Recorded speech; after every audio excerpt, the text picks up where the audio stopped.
नमस्कार दोस्तों, आज हम लोग जो है यूथ कंपटीशन टाइम्स जो कि उत्तर प्रदेश लोक सेवा आयोग यूपीपीएससी द्वारा पूछे गए विभिन्न प्रतियोगी परीक्षाओं का हल है। उसमें दोस्तों आज हम लोग जो है इंडियन इकोनॉमी देखेंगे। दोस्तों यह पुस्तक आई है स्पेशल जो है यूपीपीसीएस के द्वारा पूछे गए विभिन्न प्रतियोगी परीक्षाओं का जो 33,000 एग्जाम के जो क्वेश्चन है उनको पॉइंटर फॉर्म में दिया गया। दोस्तों ये पुस्तक यूजफुल है यूपीपीसीएस प्री, आरओ मेंस तथा जीआईसी जीडीसी स्पेशली। दोस्तों यह पुस्तक यूपीपीसीएस द्वारा एलटी ग्रेड का जो एग्जाम होने वाला है जिसमें जीएस के 30 नंबर के क्वेश्चन पूछे जाएंगे, उसके लिए यह बुक स्पेशली पूछे गए हैं, बनाई गई है। दोस्तों यह बुक दोस्तों लेटेस्ट जो है अप्रैल 2025 तक है, मतलब इसमें अप्रैल 2025 जो यूपीएससी जेई का एग्जाम हुआ था उसमें, यूपीएससी एई का जो एग्जाम हुआ था उसमें पूछे गए क्वेश्चन का हल है। तो दोस्तों इससे पहले हम लोग जो है इतिहास, भूगोल, भारतीय संविधान एवं राज्य व्यवस्था का क्लास कर चुके थे, जो कि दोस्तों वीडियो के नीचे दिए गए प्लेलिस्ट है, लिंक दिया गया है, उससे उसमें आप देख सकते हैं इससे पिछले वाली क्लास जिसमें ancient history, medieval history, modern history तथा इंडियन ज्योग्राफी, वर्ल्ड ज्योग्राफी एवं इंडियन पॉलिटी का क्लास समाप्त हो चुका है। दोस्तों आज हम लोग जो है भारतीय अर्थव्यवस्था देखेंगे, फिर भारतीय अर्थव्यवस्था के बाद जो है सामान्य विज्ञान, पर्यावरण एवं पारिस्थितिकी, भारतीय कृषि, वाणिज्य एवं व्यापार, जनसंख्या एवं नगरीकरण तथा उत्तर प्रदेश सामान्य ज्ञान से संबंधित क्वेश्चन देखेंगे दोस्तों। तो यह दोस्तों एग्जाम से एक महीना पहले पूरी यूपीपीसीएस द्वारा पूछे गए विभिन्न प्रतियोगी परीक्षाओं को, जो विभिन्न प्रतियोगी परीक्षाओं द्वारा जो क्वेश्चन पूछे जाते हैं उनको एक महीना पहले आसानी से इस पुस्तक की सहायता से रिवीजन किया जा सकता है, और जिससे जो है आप कोई भी एग्जाम दे रहे हैं लोक सेवा आयोग द्वारा, उस एग्जाम के लिए ये बुक जो है काफी कारगर साबित होगी। तो दोस्तों आज हम लोग जो है इंडियन इकोनॉमी का क्लास देखेंगे। तो आज हम जो लोग जो है भारतीय अर्थव्यवस्था इंडियन इकोनॉमी का क्लास देखेंगे। तो इसमें जो UPSC staff nurse male female 2023, UPPCS J इत्यादि से क्वेश्चन पूछा गया है। तो दोस्तों इसका जो है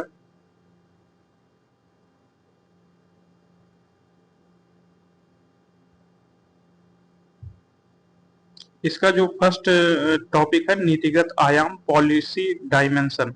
तो नीतिगत आयाम पॉलिसी डायमेंशन से संबंधित क्वेश्चन हम लोग देखेंगे। तो इसका जो फर्स्ट क्वेश्चन मतलब जो राष्ट्रीय आय या नेशनल इनकम से पूछा गया है, तो इसका जो फर्स्ट क्वेश्चन है वह है राष्ट्रीय आय से कि निजीकरण, जो निजीकरण है, निजीकरण वह प्रक्रिया है जो किसी राष्ट्र को आर्थिक क्रियाओं में सरकारी प्रभुत्व की ओर ले जाती है। तो यह जो है यह किसका कथन है? तो यह जो जीवन मुखोपाध्याय का कथन है। तो जीवन मुखोपाध्याय ने बोला था कि निजीकरण ऐसी प्रक्रिया है जो किसी राष्ट्र को आर्थिक क्रियाओं में सरकारी प्रभुत्व की ओर ले जाती है। तो यह आर्थिक क्रियाओं में सरकारी प्रभुत्व की ओर ले जाती है, यह निजीकरण ऐसी प्रक्रिया है। तो यह कथन जो है जीवन मुखोपाध्याय ने बोला था। फिर नेक्स्ट पॉइंट, प्राथमिक घाटा को मापा जाता है। तो प्राथमिक घाटा को जो है राजकोषीय घाटा माइनस ब्याज भुगतान। तो राजकोषीय घाटा में से अगर हम ब्याज भुगतान को घटा देंगे तो प्राथमिक घाटा को मापा जाता है। तो भारत में वर्तमान राष्ट्रीय आय की जनगणना का आधार वर्ष क्या है? तो भारत में वर्तमान में राष्ट्रीय आय की गणना, राष्ट्रीय आय की गणना का आधार वर्ष क्या है? तो यह जो 2011-12 है। तो भारत में वर्तमान में राष्ट्रीय आय की गणना का आधार वर्ष 2011-12 है। नेक्स्ट पॉइंट, भारत की राष्ट्रीय अर्थव्यवस्था का सबसे बड़ा स्रोत क्या है? तो यह सेवा क्षेत्र है। तो भारत की राष्ट्रीय अर्थव्यवस्था का सबसे बड़ा स्रोत सेवा क्षेत्र है। नेक्स्ट पॉइंट, संयुक्त राष्ट्र विकास कार्यक्रम यूएनडीपी ने निर्धनता की निम्नलिखित श्रेणी की पहचान की, वह श्रेणी क्या है? तो वह जो है आय निर्धनता एवं मानव निर्धनता। तो संयुक्त राष्ट्र विकास कार्यक्रम यूएनडीपी ने निर्धनता की, आय निर्धनता एवं मानव निर्धनता श्रेणी की पहचान की। नेक्स्ट पॉइंट, भारत सरकार की न्यूनतम आय का स्रोत क्या है? तो भारत सरकार की न्यूनतम आय का स्रोत जो है सीमा शुल्क है। तो जो सीमा शुल्क है यह भारत सरकार की न्यूनतम आय का स्रोत है। नेक्स्ट पॉइंट, केंद्रीय सरकार की पूंजी बजट प्राप्तियों का अवयव नहीं है। तो जो कर प्राप्तियां हैं, जो कर प्राप्तियां हैं यह केंद्रीय सरकार की पूंजी बजट प्राप्तियों का अवयव नहीं है।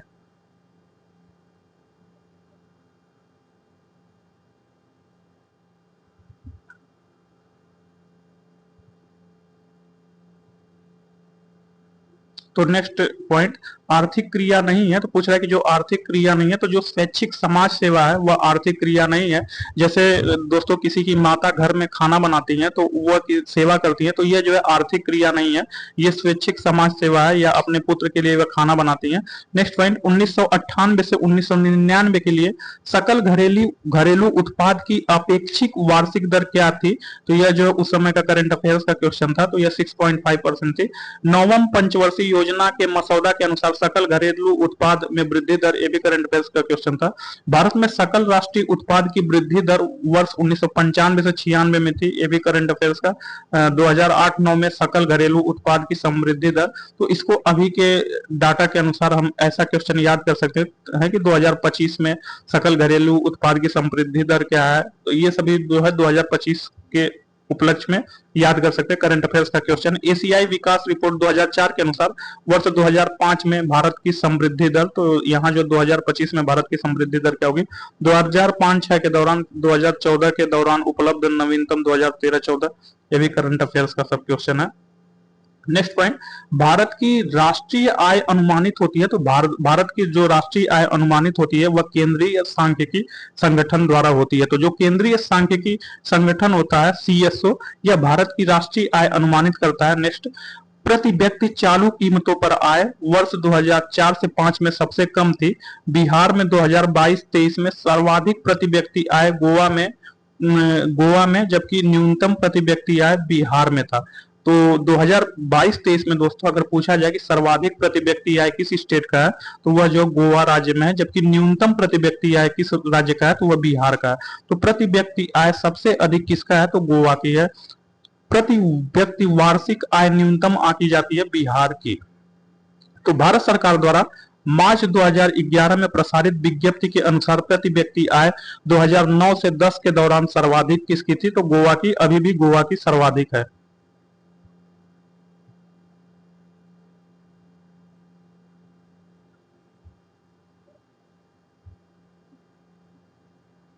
नेक्स्ट पॉइंट, किसी देश की आर्थिक वृद्धि की सर्वाधिक उपयुक्त माप क्या होती है, तो यह जो प्रति व्यक्ति उत्पाद होती है। तो किसी देश की आर्थिक वृद्धि की सर्वाधिक उपयुक्त माप प्रति व्यक्ति उत्पाद होता है। हिंदू समृद्धि दर का संबंध किससे है, तो हिंदू समृद्धि दर का संबंध सकल राष्ट्रीय उत्पाद से है। तो हिंदू समृद्धि दर जो है इसका संबंध सकल राष्ट्रीय उत्पाद से है। भारत में हिंदू समृद्धि दर संबंधित है, तो भारत में हिंदू समृद्धि दर राष्ट्रीय आय से संबंधित है। तो जो भारत है, भारत में हिंदू समृद्धि दर राष्ट्रीय आय से संबंधित है। इस समय 2015 से भारत की आय के अनुमान हेतु आधार वर्ष के रूप में प्रयुक्त हो रहा है, तो 2011-12। तो 2015 से भारत की आय में अनुमान हेतु आधार वर्ष क्या है, 2011-12। बीते हुए 90 के दशक में सकल राष्ट्रीय उत्पाद की अधिकतम दर कितनी थी, तो वर्ष 1996 से 97 में। इस समय भारत की राष्ट्रीय आय में कृषि का योगदान कितना था, तो इस समय भारत जो 2018-19 में भारत में कृषि का जो योगदान था वह 16.1% था। तो वर्ष 2006 से 7 में भारत की जीडीपी में उद्योग का अंश कितना रहा, तो यह जो है 25 से 30%। दोस्तों ये सब क्वेश्चन उस समय के करंट अफेयर्स के थे। तो भारत के सकल घरेलू उत्पाद में 2011-12 में कृषि और संबंधित क्षेत्रों का योगदान कितना रहा, तो यह जो 15%। तो वर्ष 2006 से 7 में भारत में बचत अनुपात जीडीपी के 32% के ऊपर, वर्ष 2018-19 में 23.5% के ऊपर। भारत में कर राष्ट्रीय उत्पाद अनुपात लगभग 10% है। भारत में बचत में सर्वाधिक योगदान करता है तो घरेलू क्षेत्र, तो जो घरेलू क्षेत्र है यह भारत में बचत में सर्वाधिक योगदान करता है। नेक्स्ट पॉइंट, भारत में राष्ट्रीय एवं राज्य स्तर पर निर्धनता के अनुमानों के लिए केंद्रक अभिकरण नोडल एजेंसी है, तो यह जो योजना आयोग है, वर्तमान में योजना आयोग का स्थान नीति आयोग ने नोडल एजेंसी के रूप में ले लिया। तो जो वर्तमान में नीति आयोग है यह भारत में राष्ट्रीय एवं राज्य स्तर पर निर्धनता के अनुमानों के लिए केंद्रक अभिकरण नोडल एजेंसी है। नेक्स्ट पॉइंट, आयकर अधिनियम की धारा 88 के अंतर्गत कर छूटों को समाप्त करने की अनुशंसा की थी, तो केलकर कमेटी ने।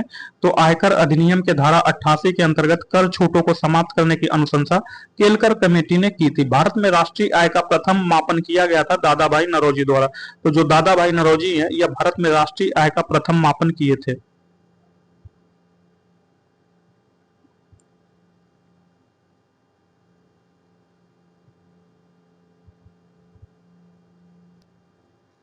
नेक्स्ट पॉइंट, आर्थिक नियोजन के युग में आरंभ से भारत की सकल राष्ट्रीय उत्पाद में कृषि क्षेत्र का हिस्सा था, तो पहले बढ़ा फिर कम हुआ।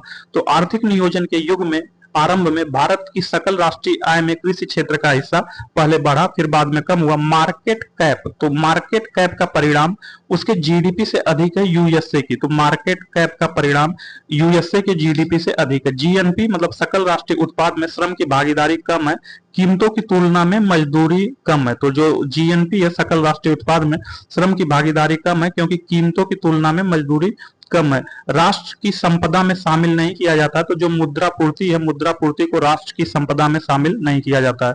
यदि कोई दी हुई समयावधि में कीमतें तथा मौद्रिक आय दोनों दोगुनी हो जाए तो वास्तविक आय होगी अपरिवर्तित रहेगी। तो यदि दी हुई समयावधि में कीमतें तथा मौद्रिक आय दोनों दोगुनी हो जाए तो वास्तविक आय अपरिवर्तित रहेगी। भारत में 2009-10 में स्वास्थ्य पर लोक व्यय जीडीपी के प्रतिशत के रूप में 1.09%, 2022-23 में यह जो है 2.1% रही। तो next, payment of gratuity act जो 1972 में आया था, 1972 के अनुसार ग्रेच्युटी भुगतान की अधिकतम सीमा कितनी है, तो 10 लाख, जबकि वर्तमान में अधिकतम सीमा 20 लाख है। तो पेमेंट ऑफ ग्रेच्युटी एक्ट 1972 के अनुसार ग्रेच्युटी भुगतान की अधिकतम सीमा 20 लाख है। साधन लागत या फैक्टर कास्ट पर स्थिर कीमतों पर जीडीपी की समृद्धि दर सर्वाधिक थी 2006-07 में। तो साधन लागत या फैक्टर कास्ट पर स्थिर कीमतों पर जीडीपी की समृद्धि दर सर्वाधिक थी 2006-07 में। भारत में कर्मचारियों के महंगाई भत्ते के निर्धारण का आधार है उपभोक्ता मूल्य सूचकांक। तो भारत में कर्मचारियों के महंगाई भत्ते के निर्धारण का आधार है उपभोक्ता मूल्य सूचकांक। भारतीय अर्थव्यवस्था ने सर्वाधिक समृद्धि दर प्राप्त की है वर्ष 2006-07 में। तो भारतीय अर्थव्यवस्था ने सर्वाधिक समृद्धि दर प्राप्त की है 2006-07 में। आयकर विभाग द्वारा जारी पैन कार्ड प्रयोग नहीं किया जा सकता है पते का प्रमाण। तो जो आयकर विभाग है इसके द्वारा जो जारी पैन कार्ड है इसको जो है पते के प्रमाण के रूप में प्रयोग नहीं किया जा सकता है। नेक्स्ट, राजस्व एवं राजकोषीय नीति, revenue and the fiscal policy से संबंधित क्वेश्चन देखेंगे।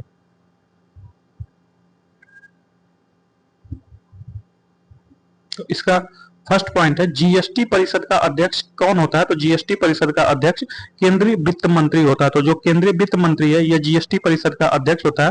वित्तीय वर्ष 2022-23 के लिए केंद्रीय बजट में राजकोषीय घाटे का लक्ष्य निर्धारित किया गया था, तो 6.4%। तो वित्तीय वर्ष 2022-23 के लिए केंद्रीय बजट में राजकोषीय घाटे का लक्ष्य निर्धारित किया गया था 6.4%।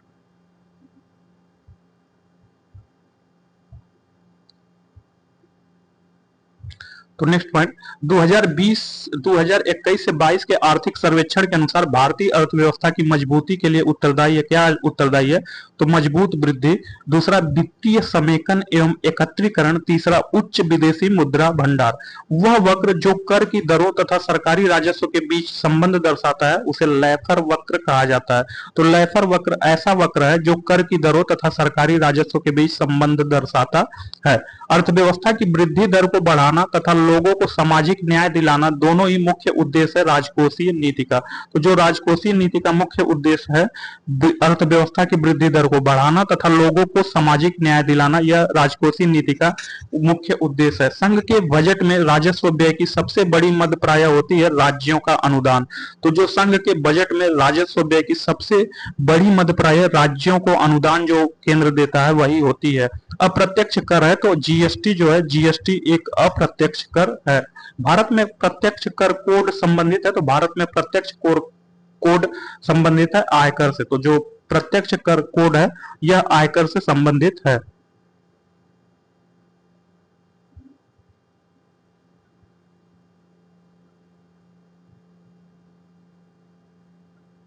नेक्स्ट पॉइंट, जब सरकार की वर्तमान आय अपने मौजूदा खर्च की तुलना में कम होती है तो उसे कहते हैं राजस्व घाटा। तो जब सरकार की वर्तमान आय अपने मौजूदा खर्च की तुलना में कम होती है तो उसे राजस्व घाटा कहते हैं। भारत सरकार की राजकोषीय नीति का उद्देश्य नहीं है, तो जो पूर्ण रोजगार है, पूर्ण रोजगार भारत सरकार की राजकोषीय नीति का उद्देश्य नहीं है। केंद्र सरकार के बजट में चालू खातों में व्यय का सबसे बड़ा मद है ब्याज भुगतान। तो केंद्र सरकार के बजट में चालू खातों में व्यय का सबसे बड़ा मद ब्याज भुगतान है। नेक्स्ट पॉइंट, वित्त मंत्रालय भारत सरकार ने वर्ष 2005 के बजट से परिणाम आउटकम बजट का विचार लागू किया। इसके अंतर्गत परिणामों की यथार्थता सत्यापित करने का दायित्व वित्त मंत्रालय तथा योजना आयोग की संयुक्त रूप से थी। संघ बजट 2010-11 में प्राथमिक घाटा अनुमानित किया गया था, तो यह जो सकल घरेलू उत्पाद का 2.05 से कम, जबकि संघ बजट में 2020-21 में 0.4% था। भारत में सकल घरेलू बचतों का सर्वाधिक हिस्सा भौतिक परिसंपत्तियों का है। तो भारत में सकल घरेलू बचतों का सर्वाधिक हिस्सा भौतिक परिसंपत्तियों का है।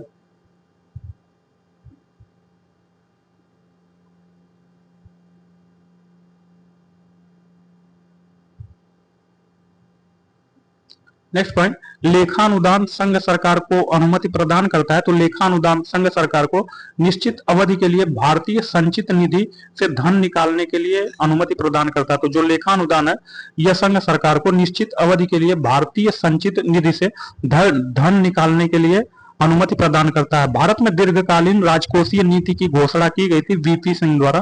तो जो वीपी सिंह है, वीपी सिंह के द्वारा भारत में दीर्घकालीन राजकोषीय नीति की घोषणा की गई थी। मुद्रा स्फीति की दरें आधारित होती हैं तो थोक मूल्य सूचकांक पर। तो जो मुद्रा स्फीति की दरें हैं यह थोक मूल्य सूचकांक पर आधारित होती हैं। भारतीय आयकर अधिनियम की धारा 88 में उपलब्ध आयकर छूट को समाप्त करने की सिफारिश केलकर समिति ने की थी। तो भारतीय आयकर अधिनियम की धारा 88 के में उपलब्ध आयकर छूट को समाप्त करने की सिफारिश केलकर समिति ने की थी। भारत सरकार द्वारा नहीं लगाया जाता है। तो जो मार्ग कर है या टोल टैक्स यह भारत सरकार द्वारा नहीं लगाया जाता है। मोडवेट संबंधित है मूल्यवर्धित कर वैट से। तो जो मोडवेट है यह मूल्यवर्धित कर वैट से संबंधित है। भारत में पहली बार व्यय कर लगाने का सुझाव दिया था कॉल्डार ने। तो जो कॉल्डार है इन्होंने भारत में पहली बार व्यय कर लगाने का सुझाव दिया था। वह कर जो संघ द्वारा लगाया तथा वसूला जाता है किंतु संघ तथा राज्यों में बांटा जाता है, वह कृषि के अतिरिक्त अन्य पर कर। तो जो कृषि के अतिरिक्त अन्य पर जो कर लगता है, जो कृषि के अतिरिक्त अन्य पर जो कर लगता है वह संघ द्वारा लगाया जाता है और वसूला जाता है, किंतु संघ और राज्यों में बांटा जाता है। जबकि जो कृषि कर है, कृषि कर केवल राज्य सरकार ही वसूलती है।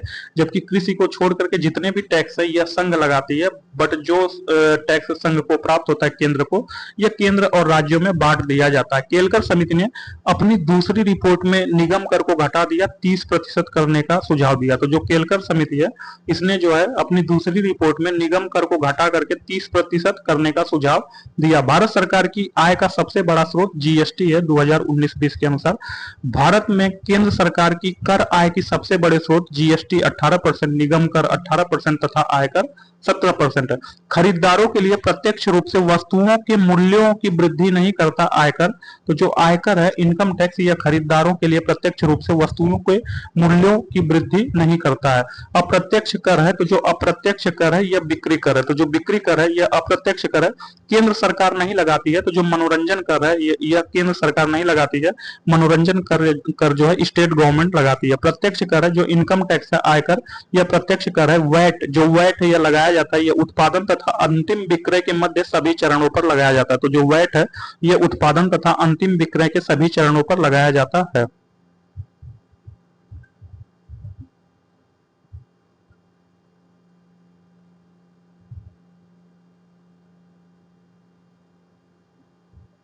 नेक्स्ट, वर्ष 2009-10 में संघ सरकार के कर आय का सर्व प्रमुख साधन रहा निगम कर, जिसे कारपोरेशन टैक्स बोलते हैं।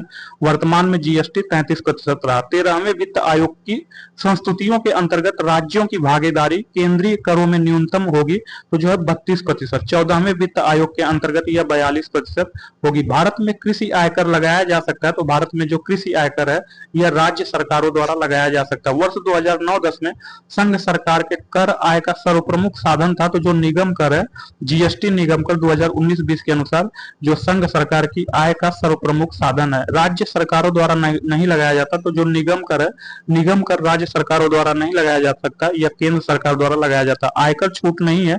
तो यूनिट लिंक्ड इंश्योरेंस योजना पर, जो यूनिट लिंक्ड इंश्योरेंस योजना पर आयकर में छूट नहीं है, इनकम टैक्स में कोई छूट नहीं है।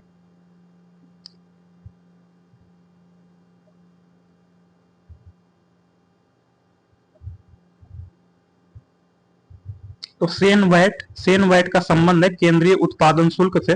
तो जो सेन वैट है, सेन वैट का संबंध केंद्रीय उत्पादन शुल्क से है। केंद्र को वर्ष 2007-8 में सर्वाधिक आय प्राप्त हुआ निगम कर से, वर्तमान जीएसटी से। निगम क्षेत्र की आय से संबंध नहीं है। तो जो सामूहिक अतिरिक्त लाभ कर है, यह निगम क्षेत्र से संबंधित नहीं है, केवल संघीय सरकार के लिए होती है। तो जो सीमा शुल्क एवं निगम कर है, यह संघीय सरकार के लिए होती है। आगम का सबसे बड़ा स्रोत है जीएसटी। तो जो आगम है, आगम का सबसे बड़ा स्रोत जीएसटी है। एक कर समूह जो केंद्र सरकार द्वारा एकत्र किए जाते हैं और राज्यों के साथ बांटा जाता है, वह उत्पाद कर, आय पर उपकर तथा तट कर है। तो एक कर समूह जो केंद्र सरकार द्वारा एकत्र किए जाते हैं और राज्यों के साथ बांटा जाता है, वह उत्पाद कर, आय पर कर तथा तट कर है। प्राथमिक मूल्यों पर भारत की सकल राष्ट्रीय उत्पाद में सर्वाधिक अनुपात है राजकोषीय घाटा का। तो प्राथमिक मूल्यों पर भारत की सकल राष्ट्रीय उत्पाद में सर्वाधिक अनुपात है राजकोषीय घाटा का। प्रत्यक्ष कर है, तो जो संपदा कर है, संपदा कर एक प्रत्यक्ष कर है।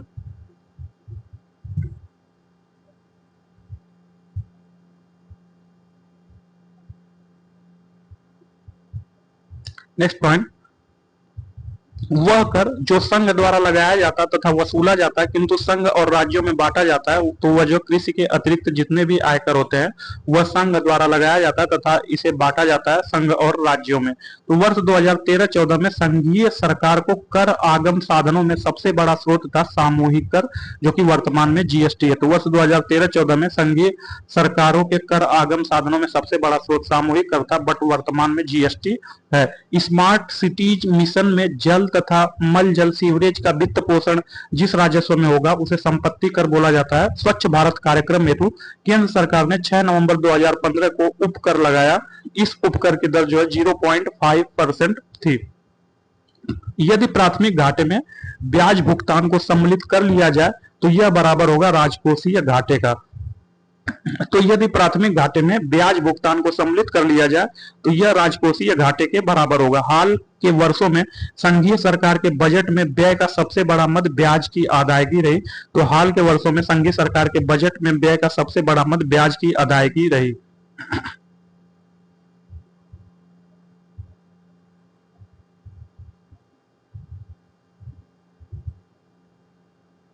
तो नेक्स्ट पॉइंट, भारत में संघीय बजटों में सबसे अधिक रकम होती है तो आगम रेवेन्यू व्यय का। तो भारत में संघीय बजटों में सबसे अधिक रकम जो रकम होती है, यह आगम रेवेन्यू व्यय का होता है। आयात एवं निर्यात पर लगाए जाने वाले कर को जाना जाता है सीमा कर के नाम से। तो जो आयात एवं निर्यात पर लगाए जाते हैं कर, उसे सीमा कर के नाम से जाना जाता है। भारत सरकार के बजट के कुल घाटे में सबसे अधिक योगदान राजकोषीय घाटा का था। तो भारत सरकार के बजट के कुल घाटे में सबसे अधिक योगदान राजकोषीय घाटा का रहा। वर्ष 2000 से 2001 के केंद्रीय बजट में राजकोषीय घाटा स्थिर रखा गया 5.1% पर। तो वर्ष 2000 से 2001 में केंद्रीय बजट में राजकोषीय घाटा स्थिर रखा गया 5.1% पर, जबकि वर्ष 2022 से 23 में 6.4% पर। वर्ष 1995 से 96 में केंद्र सरकार की आगम आय में तट कर तथा उत्पाद कर का योगदान 42% रहा, जबकि 2019 से 20 में 25% रहा।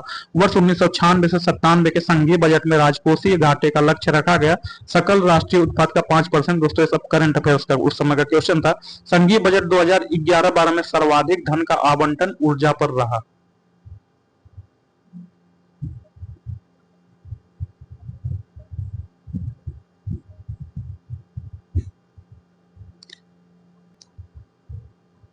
तो नेक्स्ट पॉइंट, 13 फरवरी 2014 को लगातार छठवीं बार शून्य घाटे का बजट प्रस्तुत किया गया जम्मू और तथा कश्मीर ने। समयावधि 2008-10 के मध्य केंद्र सरकार के चालू खाते से व्यय का सबसे बड़ा मद ब्याज भुगतान रहा। संघ बजट 2010-11 में राजकोषीय घाटा अनुमानित रहा जीडीपी का 5.5%, जबकि यह 2019-20 में जीडीपी का 3.3% रहा। यदि सकल राजकोषीय घाटे में से ब्याज भुगतान को निकाल दिया जाए, तो अवशेष को कहा जाता है सकल प्राथमिक घाटा। तो यदि सकल राजकोषीय घाटे में से ब्याज भुगतान को निकाल दिया जाए, तो अवशेष को सकल प्राथमिक घाटा कहा जाता है। 12वें वित्त कमीशन की सिफारिशों के अनुसार 2009-10 तक केंद्र एवं राज्यों का जो राजस्व घाटा होना चाहिए, यह 0% होना चाहिए। राजस्व घाटे की अपेक्षा राजकोषीय घाटा सदैव अधिक रहेगा। तो जो राजस्व घाटा है, राजस्व घाटे की अपेक्षा राजकोषीय घाटा सदैव अधिक रहेगा।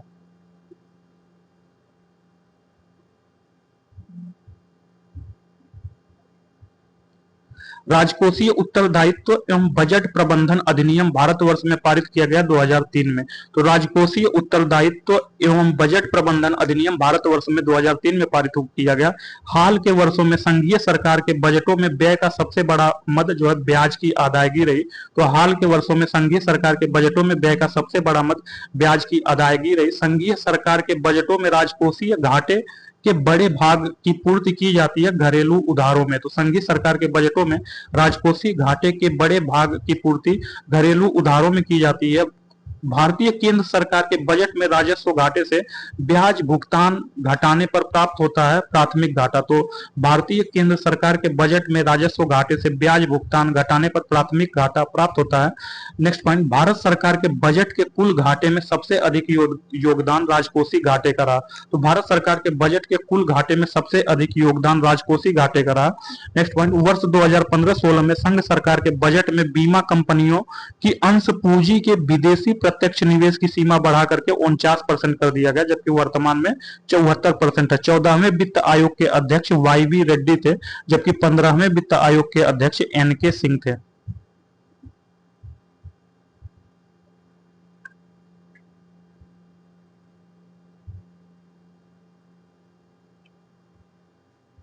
नेक्स्ट पॉइंट 12वें वित्त आयोग की सिफारिश के अनुसार केंद्रीय सरकार के बांटे जाने वाले करों में राज्यों का प्रतिशत हिस्सा रहा, तो यह जो 30.5, जबकि 14वें वित्त आयोग के अनुसार 42% रहा। वित्त आयोग की सिफारिशों के अनुसार केंद्र सरकार उत्तर प्रदेश सरकार के साथ नहीं बांटती है टट कर।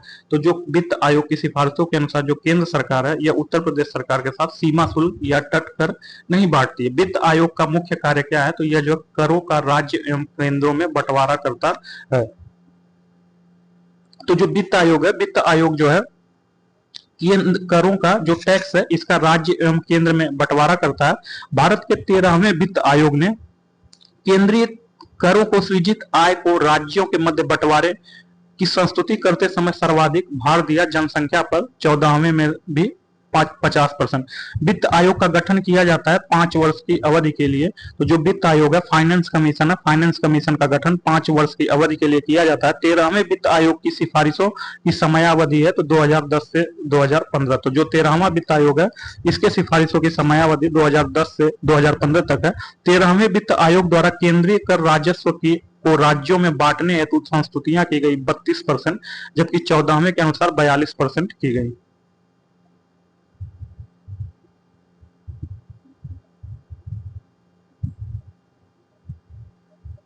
तो 13वें वित्त आयोग द्वारा प्रस्तावित केंद्र एवं राज्यों का संयुक्त ऋण सकल घरेलू उत्पाद अनुमान वर्ष 2014-15 तक होना था 76%, जबकि 68% 2018-19 तक था। 12वें वित्त आयोग के अनुसार केंद्र द्वारा राज्यों को हस्तांतरित किए जाने वाले हिस्सेदारी योग्य कर संग्रह की मात्रा निर्धारित की गई 30.5%। केंद्र व राज्यों के मध्य वित्त का बंटवारा होता है वित्त आयोग की सिफारिश पर। तो जो वित्त आयोग है वित्त आयोग की सिफारिश पर केंद्र एवं राज्यों के मध्य वित्त का बंटवारा होता है। नेक्स्ट पॉइंट, 11वें वित्त आयोग ने अनुशंसा की है कि संघ द्वारा एकत्रित करों की धनराशि में राज्यों का वितरण योग्य अंश 29.5% है। केंद्र तथा राज्यों के मध्य आर्थिक संबंधों की विवेचना की गई अनुच्छेद 268 से 281। तो अनुच्छेद 268 से 281 के बीच में केंद्र तथा राज्यों के मध्य आर्थिक संबंधों की विवेचना की गई है। नेक्स्ट पॉइंट, घाटे की वित्त व्यवस्था में व्यय और राजस्व का अंतर अतिरिक्त कागजी मुद्रा छाप कर बांटते हैं। इस युक्ति का उद्देश्य आर्थिक विकास है, परंतु यदि वह विफल हुई तो इससे स्थिति उत्पन्न होती है मुद्रा स्फीति की। तो दोस्तों यदि कोई देश जो है उसमें जो है पैसे की कमी है तो वह पैसे की कमी अधिक नोट छाप करके करता है तो कुछ देर बाद जो है मुद्रा स्फीति की स्थिति उत्पन्न होती है। तो वही बोल रहा है कि जो घाटे की वित्त व्यवस्था है उसमें व्यय और राजस्व का अतिरिक्त कागजी मुद्रा छाप कर बांटते हैं। इस युक्ति का उद्देश्य आर्थिक विकास है, परंतु यदि वह विफल हुई तो इससे जो मुद्रा स्फीति की स्थिति उत्पन्न होती है।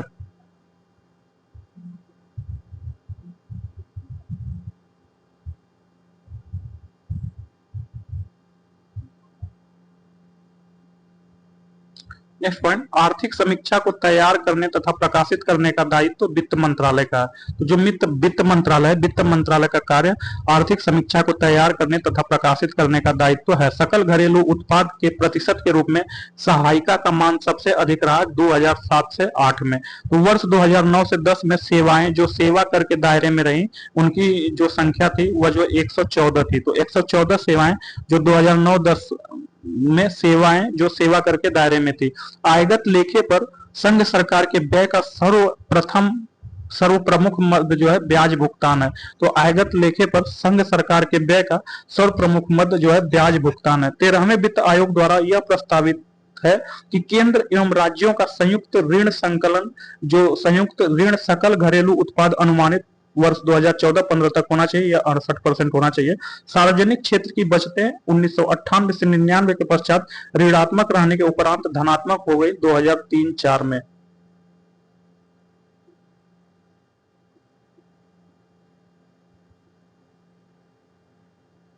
नेक्स्ट पॉइंट, संघीय बजट 2005-6 में प्राप्तियों का सबसे बड़ा स्रोत रहा उत्पाद कर अर्थात वर्तमान में जीएसटी। आर्थिक सर्वेक्षण प्रतिवर्ष संसद में प्रस्तुत किया जाता है आगामी वर्ष के बजट के प्रस्तुतिकरण के पूर्व। तो जो आर्थिक सर्वेक्षण है यह प्रतिवर्ष संसद में प्रस्तुत किया जाता है आगामी वर्ष के बजट के प्रस्तुतिकरण के पूर्व। चालू खाते में रुपए की पूर्ण परिवर्तनीयता को घोषित किया गया वर्ष 1994 में। तो चालू खाते में रुपए की पूर्ण परिवर्तनीयता को घोषित किया गया वर्ष 1994 में। जिला साख योजना बनाई जाती है लीडर बैंक के अंतर्गत। तो जो जिला साख योजना है यह लीड बैंक के अंतर्गत बनाई जाती है। नेक्स्ट पॉइंट, उदारीकरण, निजीकरण और भूमंडलीकरण की नई आर्थिक नीति घोषित की गई। यह प्रधानमंत्री नरसिम्हा राव द्वारा घोषित की गई। तो जो उदारीकरण, निजीकरण और भूमंडलीकरण है, इसकी नई आर्थिक नीति प्रधानमंत्री नरसिम्हा राव द्वारा घोषित की गई। सेवा कर है, तो सेवा कर एक प्रत्यक्ष कर है। सट्टे द्वारा पूंजी पलायन को रोकने हेतु टैक्स से तात्पर्य टोबिन टैक्स। तो जो टोबिन टैक्स है, टोबिन टैक्स से तात्पर्य सट्टे द्वारा पूंजी पलायन को रोकने हेतु है। तो सट्टे द्वारा पूंजी पलायन को रोकने हेतु जो टैक्स है उसे टोबिन टैक्स बोला जाता है।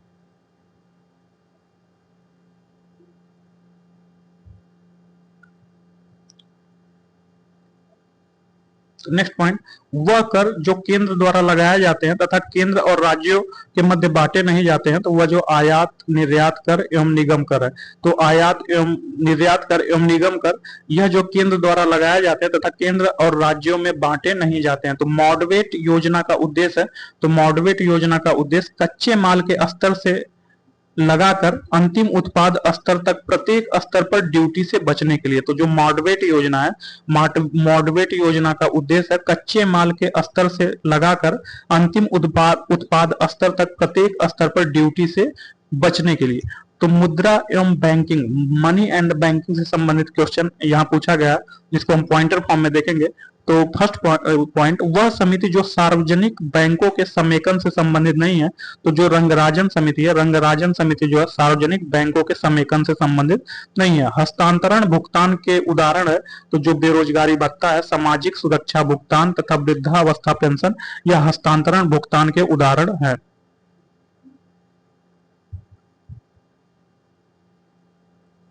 तो यहाँ जो सूची एक को सूची दो से सुमेलित करना है। तो यहाँ जो बैंक एवं उसका मुख्यालय, तो जो इंडियन बैंक है, इंडियन बैंक का मुख्यालय चेन्नई है। आईसीआईसीआई बैंक, जो आईसीआईसीआई बैंक का मुख्यालय बड़ोदरा है। कारपोरेशन बैंक का मुख्यालय मंगलोर है। केनरा बैंक का मुख्यालय बेंगलुरु है। तो नेक्स्ट, भारत सरकार के शिक्षा मंत्रालय द्वारा उच्च शिक्षा वित्तीय संस्था HEFA के गठन हेतु किस बैंक के साथ संयुक्त उपक्रम स्थापित किया? तो यह जो केनरा बैंक। तो भारत सरकार के शिक्षा मंत्रालय द्वारा उच्च शिक्षा वित्तीय संस्था HEFA के गठन हेतु जो केनरा बैंक के साथ संयुक्त उपक्रम स्थापित किया गया है। भारतीय लघु उद्योग विकास बैंक सिडबी, इसका मुख्यालय कहाँ? तो इसका मुख्यालय लखनऊ है। तो जो भारतीय लघु उद्योग विकास बैंक सिडबी है, इसका मुख्यालय लखनऊ है।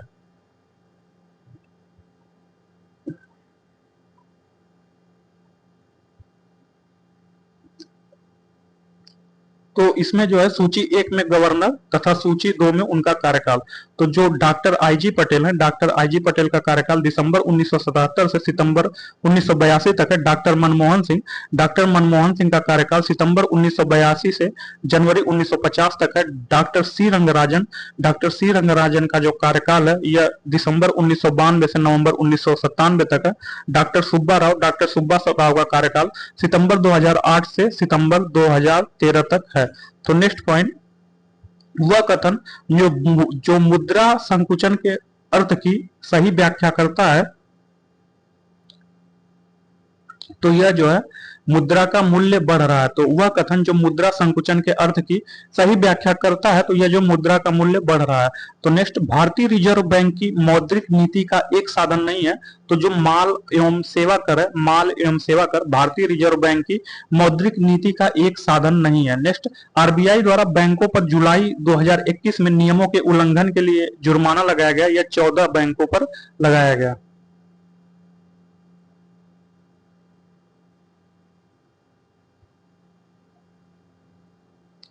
नेक्स्ट, बैंकों में उपभोक्ता सेवाओं में सुधार का सुझाव देने के लिए गठन किया गया गोईपोरिया समिति। तो जो गोईपोरिया समिति का जो गठन बैंकों में उपभोक्ता सेवाओं में सुधार का सुझाव देने हेतु गठन किया गया। 12वें वित्त आयोग के अध्यक्ष कौन थे? तो जो सी रंगराजन 12वें वित्त आयोग के अध्यक्ष थे।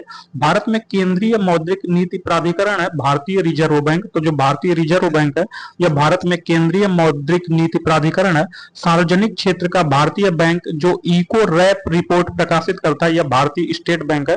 तो जो सार्वजनिक क्षेत्र का भारतीय बैंक है जो इको रैप रिपोर्ट प्रकाशित करता है वह भारतीय स्टेट बैंक एसबीआई है। भारतीय रिजर्व बैंक मौद्रिक नीति समिति का वह सदस्य 2021 के नहीं है, तो वह जो है माइकल देव ब्राता यात्रा। तो जो माइकल देब्राता पात्रा है यह जो भारतीय रिजर्व बैंक मौद्रिक नीति समिति का बाह्य सदस्य 2021 के नहीं है। बेसेल मानक संबंधित है यह बैंकिंग सुधार से। तो जो बेसेल मानक है यह बैंकिंग सुधार से संबंधित है। नेक्स्ट पॉइंट, वह संस्था जिसकी अध्यक्षता किसी महिला ने नहीं की। तो जो रिजर्व बैंक ऑफ इंडिया है, रिजर्व बैंक ऑफ इंडिया की अध्यक्षता किसी महिला ने नहीं की।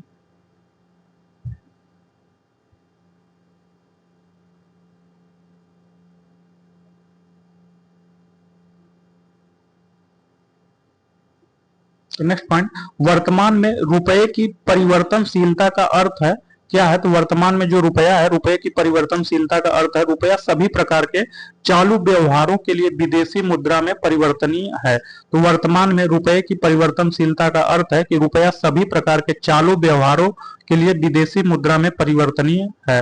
हाल के वर्षों में भारतीय रुपया मजबूत हुआ है क्योंकि डॉलर के मुकाबले वर्तमान में कमजोर हुआ है। तो जो हाल के वर्षों में भारतीय रुपया मजबूत हुआ है क्योंकि डॉलर के मुकाबले में, तो जो कि वर्तमान में कमजोर हुआ है। भारत में कागजी मुद्रा प्रथम बार शुरू की गई थी 1862 में।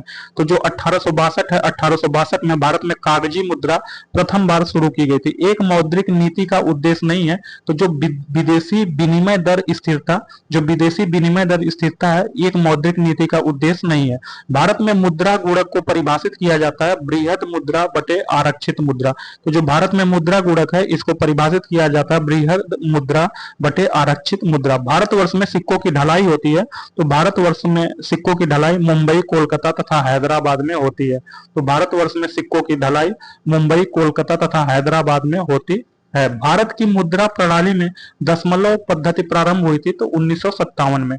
तो भारत की मुद्रा प्रणाली में दशमलव पद्धति जो है 1957 में प्रारंभ हुई थी। आरबीआई का मुख्यालय कहाँ स्थित है? तो जो आरबीआई है, आरबीआई का मुख्यालय मुंबई में स्थित है।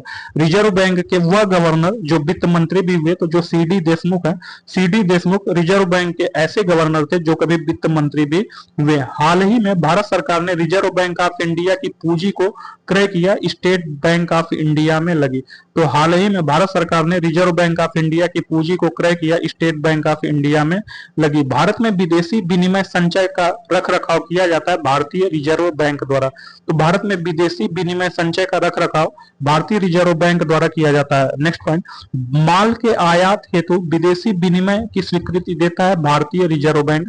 तो माल के आयात हेतु विदेशी विनिमय की स्वीकृति जो है भारतीय रिजर्व बैंक देता है। भारतीय रिजर्व बैंक के ओपन मार्केट ऑपरेशन से आशय है सिक्योरिटीज में व्यापार करना। तो भारतीय रिजर्व बैंक के ओपन मार्केट ऑपरेशन से आशय है सिक्योरिटीज में व्यापार करना।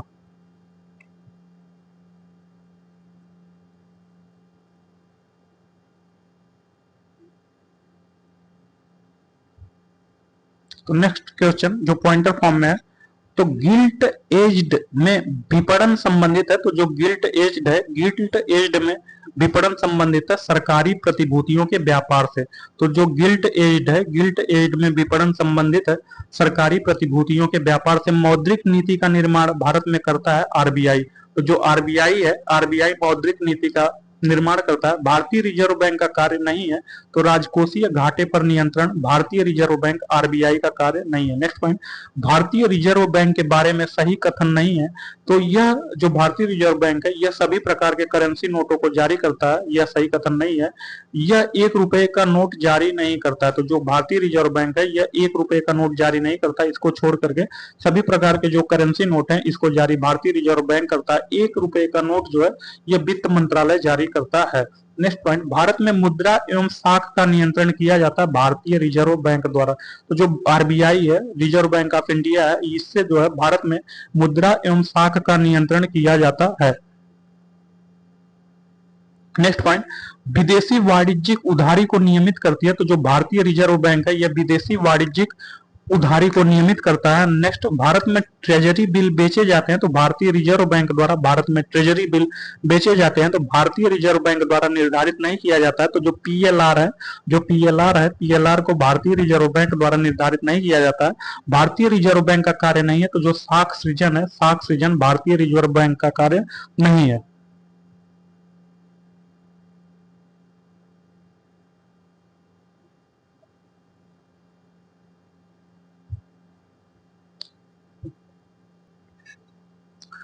तो next point, reserve bank of India द्वारा नोट निर्गमन की किस पद्धति का अनुसरण किया जाता है? तो न्यूनतम कोष पद्धति का। तो रिजर्व बैंक ऑफ इंडिया द्वारा नोट निर्गमन की न्यूनतम कोष पद्धति का अनुसरण किया जाता है। नेक्स्ट, भारत में नगद कोष अनुपात में वृद्धि के लिए सत्य कथन है, यह साख सृजन को कम करता है। तो जो भारत में नगद कोष अनुपात में वृद्धि के लिए सत्य कथन है, यह साख सृजन को कम करता है। रिजर्व बैंक ऑफ इंडिया के हाल में आकलन के अनुसार 2002 से 2003 में विकास दर होगी तो यह जो 5 से 5.5%, जबकि 2022 से 23 में 7.2% रही। वह राज्य जिसके व्यापार का संचालन भारतीय रिजर्व बैंक नहीं करता है वह जो जम्मू और कश्मीर, तो अप्रैल 2011 से करता है। तो सिक्किम का नहीं करता है। तो भारत में एक के सिक्के जारी करने के लिए अधिकृत है। तो जो वित्त मंत्रालय है, वित्त मंत्रालय भारत में 1 रुपए के सिक्के जारी कर सकता है। भारत में व्यवसायिक बैंकों द्वारा साख सृजन का नियंत्रण करता है भारतीय रिजर्व बैंक। तो भारत में व्यवसायिक बैंकों द्वारा साख सृजन का नियंत्रण भारतीय रिजर्व बैंक करता है।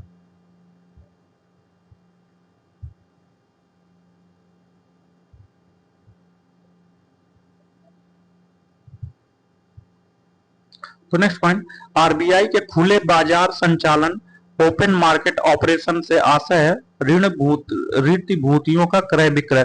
तो आरबीआई के खुले बाजार संचालन ओपन मार्केट ऑपरेशन से आशय है ऋण भूतियों का क्रय विक्रय। तो रिजर्व बैंक ऑफ इंडिया के नोट निर्गमन विभाग को अपने स्टॉक में हमेशा रखना चाहिए तो 115 करोड़ का स्वर्ण। तो reserve bank of India RBI के नोट निर्गमन विभाग को अपने स्टॉक में हमेशा 115 करोड़ का स्वर्ण रखना चाहिए। तो भारतीय मुद्रा में 1 रुपए का नोट जारी किया जाता है तो भारत सरकार के वित्त मंत्रालय के वित्त सचिव के हस्ताक्षर पर। तो भारतीय मुद्रा में 1 रुपए का नोट जारी किया जाता है भारत सरकार के वित्त मंत्रालय के वित्त सचिव के हस्ताक्षर द्वारा। भारतीय रिजर्व बैंक को करेंसी नोट छापने का अधिकार है 10,000 करोड़ तक एक वित्तीय वर्ष में। तो जो भारतीय रिजर्व बैंक है यह 10,000 करोड़ तक एक वित्तीय वर्ष में करेंसी नोट छाप सकता है। भारतीय रिजर्व बैंक द्वारा सीआरआर में वृद्धि अर्थव्यवस्था में मौद्रिक तरलता में कमी आती है। तो जो भारतीय रिजर्व बैंक है इसके द्वारा सीआरआर में वृद्धि, अर्थव्यवस्था में मौद्रिक तरलता में कमी आती है। बैंक दर वह दर है जिस पर आरबीआई वाणिज्यिक बैंकों को उधार देती है। तो जो बैंक दर है, बैंक दर ऐसी दर होती है जिसके द्वारा जिस पर आरबीआई वाणिज्यिक बैंकों को उधार देती है।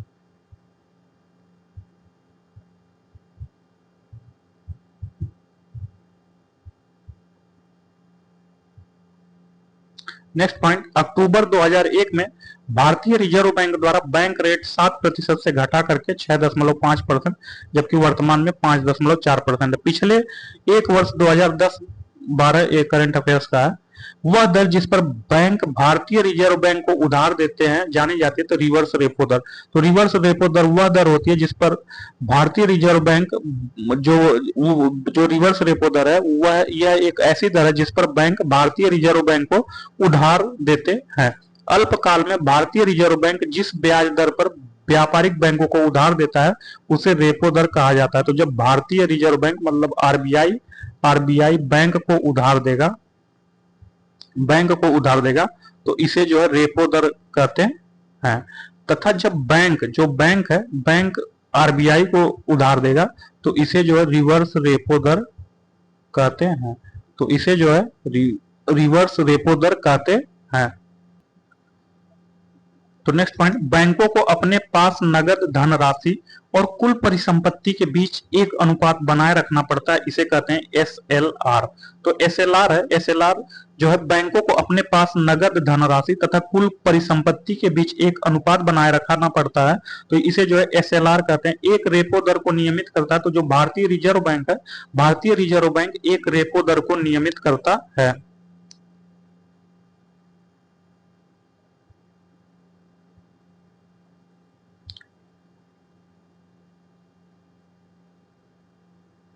नेक्स्ट पॉइंट, विभेदीकृत ब्याज योजना का उद्देश्य रियायती ऋण प्रदान करना था समाज के कमजोर वर्ग के लिए।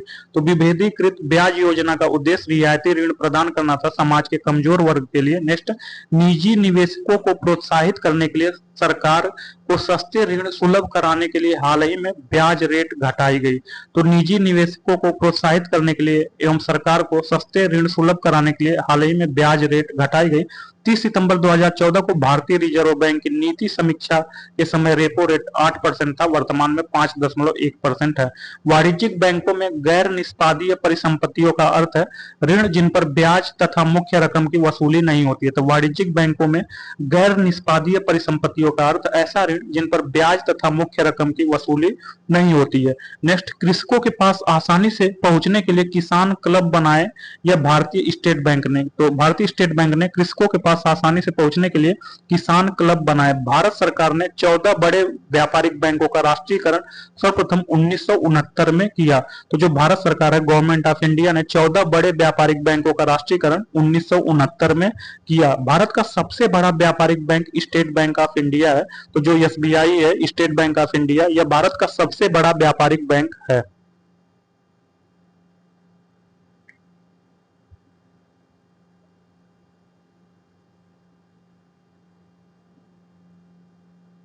तो नेक्स्ट पॉइंट, उत्तर प्रदेश में वर्ष 1971 में व्यापारिक बैंकों का साख जमा अनुपात निरंतर बढ़ा है। तो उत्तर प्रदेश में वर्ष 1971 में व्यापारिक बैंकों का साख जमा अनुपात निरंतर बढ़ा है। वर्तमान में स्टेट बैंक ऑफ इंडिया को छोड़कर भारत में सार्वजनिक क्षेत्र के बैंक है 12। तो वर्तमान में स्टेट बैंक ऑफ इंडिया को छोड़कर भारत में सार्वजनिक क्षेत्र के बैंक 12 है 2019-20 के अनुसार। भारत में क्षेत्रीय ग्रामीण बैंकों की स्थापना 1975 में हुआ। तो बहुत इंपॉर्टेंट क्वेश्चन है दोस्तों, भारत में जो क्षेत्रीय ग्रामीण बैंक है इसका स्थापना 1975 में हुआ। नेक्स्ट, अभी हाल में स्वाभिमान नाम से एक कार्यक्रम प्रारंभ हुआ। इसका प्रमुख उद्देश्य क्या है? तो इसका प्रमुख उद्देश्य ग्रामीण निर्धनों के घरों तक बैंकों को पहुंचाना।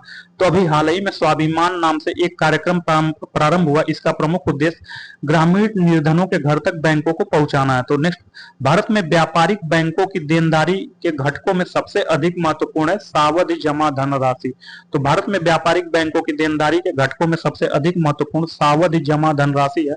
भारत में व्यापारिक बैंकों की देनदारियों में सबसे महत्वपूर्ण अंश सावधि जमाएं हैं।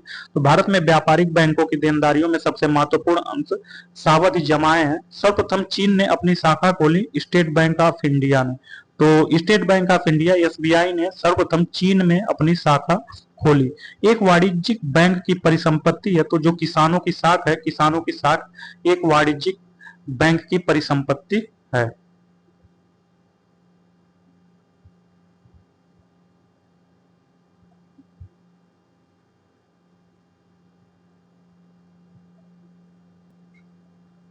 तो नेक्स्ट पॉइंट, क्षेत्रीय ग्रामीण बैंक का कार्य नहीं है, तो जो भारतीय कृषि पुनर्वित्त निगम के कार्य को ले लेना, यह क्षेत्रीय ग्रामीण बैंक का कार्य नहीं है। तो राष्ट्रीयकृत बैंक नहीं है, तो जो आईसीआईसीआई बैंक है यह राष्ट्रीयकृत बैंक नहीं है।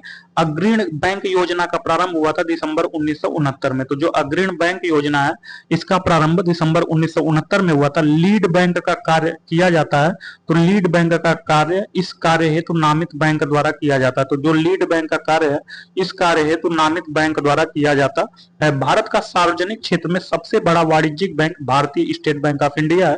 एसबीआई भारत का सार्वजनिक क्षेत्र में सबसे बड़ा वाणिज्यिक बैंक है। सार्वजनिक क्षेत्र का वाणिज्यिक बैंक इंडियन ओवरसीज बैंक है। भारत में वाणिज्यिक बैंकों का राष्ट्रीयकरण वर्ष 1969 में हुआ था। तो वर्ष 1969 में भारत में वाणिज्यिक बैंकों का राष्ट्रीयकरण हुआ था। ग्रामीण अवस्थापना विकास कोष का सृजन किया गया नाबार्ड के अधीन। तो जो नाबार्ड है, नाबार्ड के अधीन ग्रामीण अवस्थापना विकास कोष का सृजन किया गया। भारत में ग्रामीण अवस्थापना विकास कोष कार्यक्रम को कार्यान्वित करने वाली प्रमुख संस्था नाबार्ड है। तो जो नाबार्ड है यह भारत में ग्रामीण अवस्थापना विकास कोष कार्यक्रम को क्रियान्वित करने वाली मुख्य संस्था है।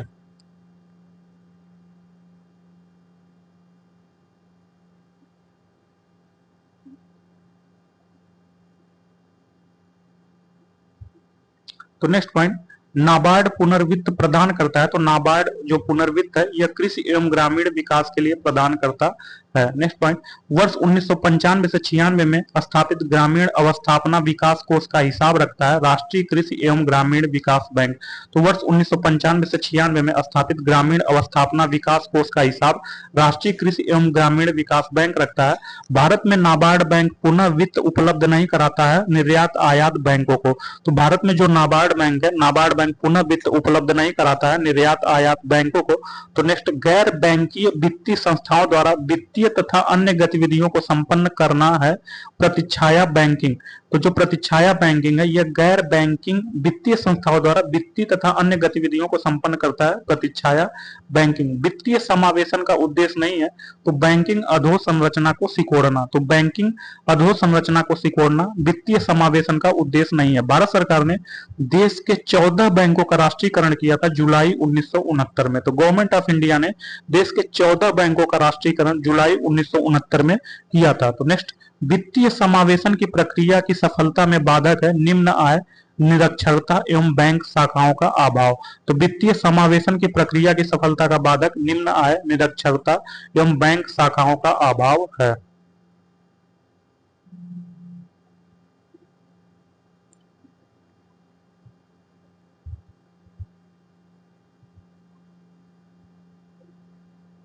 तो next point, Punjab national bank में विलय होने वाला वाणिज्यिक bank new bank of India है।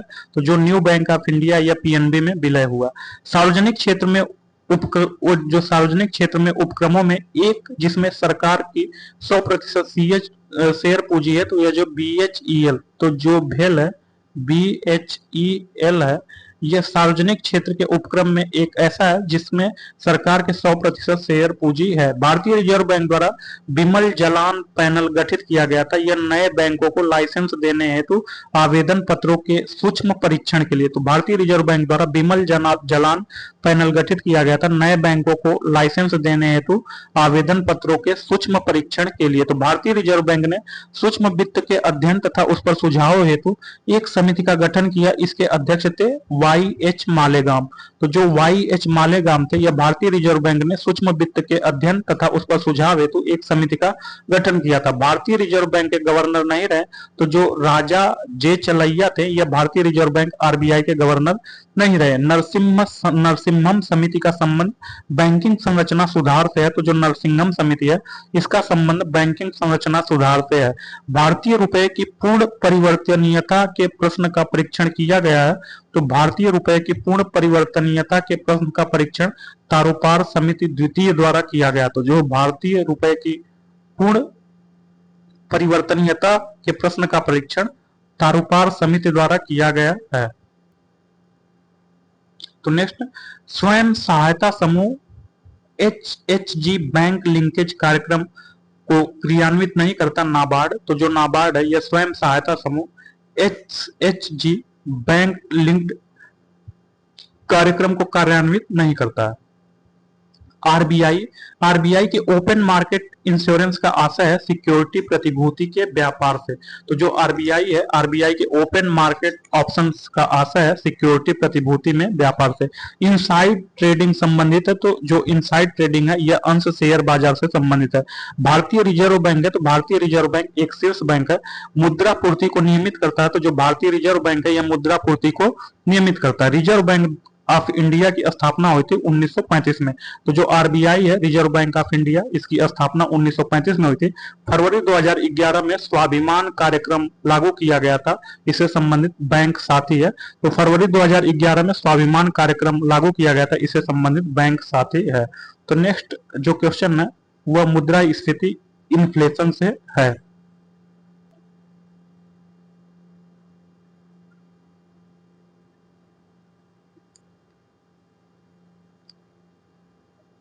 तो इसका जो फर्स्ट क्वेश्चन है, शीर्षक मुद्रास्फीति टोकरी में सभी वस्तुओं के मूल्य में परिवर्तन को संदर्भित करती है। शीर्षक मुद्रास्फीति का मापन आधार पर किया जाता है। तो यह जो सामूहिक उपभोक्ता मूल्य सूचकांक आधार पर किया जाता है। घाटे की वित्तीय व्यवस्था का अर्थव्यवस्था पर प्रभाव पड़ता है मुद्रास्फीति मुद्रा आपूर्ति में बढ़ोतरी पर। तो घाटे की वित्तीय व्यवस्था का अर्थव्यवस्था पर प्रभाव मुद्रा आपूर्ति में बढ़ोतरी पर पड़ता है। भारत में मुद्रास्फीति के आकलन का सबसे प्रचलित मापदंड थोक मूल्य सूचकांक है।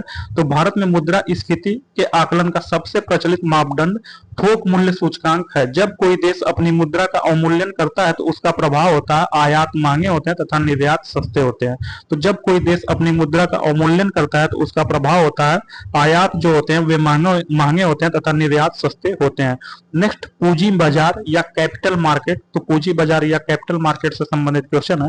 तो 1 रुपए का नोट जारी किया जाता है। तो 1 रुपए का नोट जो है वह भारत सरकार द्वारा जारी किया जाता है। आईएफसीसी आईएफएससी मतलब आईएफएससी, ये जो है दोस्तों आईएफएससी कोड होता है जो बैंक का होता है। तो इसका जो फुल फॉर्म है वो पूछ रहा है क्या होता है। इसका फुल फॉर्म आईएफएससी का जो है इंडियन फाइनेंशियल सिस्टम कोड। तो Indian financial system code IFSC का फुल फॉर्म है। FEMA FEMA। तो FEMA फेमा का फुल फॉर्म पूछा जाता है। तो जो फेमा है, फेमा का full form foreign exchange management act 1999। तो जो फेमा है, फेमा का full form foreign exchange management act 1999 है।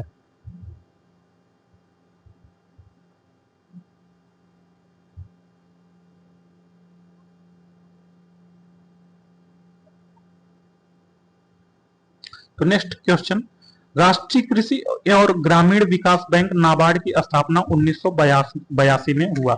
तो जो राष्ट्रीय कृषि एवं ग्रामीण विकास बैंक नाबार्ड, जिसका राष्ट्रीय कृषि और ग्रामीण विकास बैंक जिसको शॉर्ट फॉर्म में नाबार्ड बोला जाता है, इसकी स्थापना 1982 में हुआ। नेक्स्ट, बचतों और वित्तीय संस्थाओं की प्रभाविता पर निर्भर करती है तो पूंजी निर्माण की प्रक्रिया। तो जो बचत एवं वित्तीय संस्था है इसकी प्रभाविता पर निर्भर करती है पूंजी निर्माण की प्रक्रिया।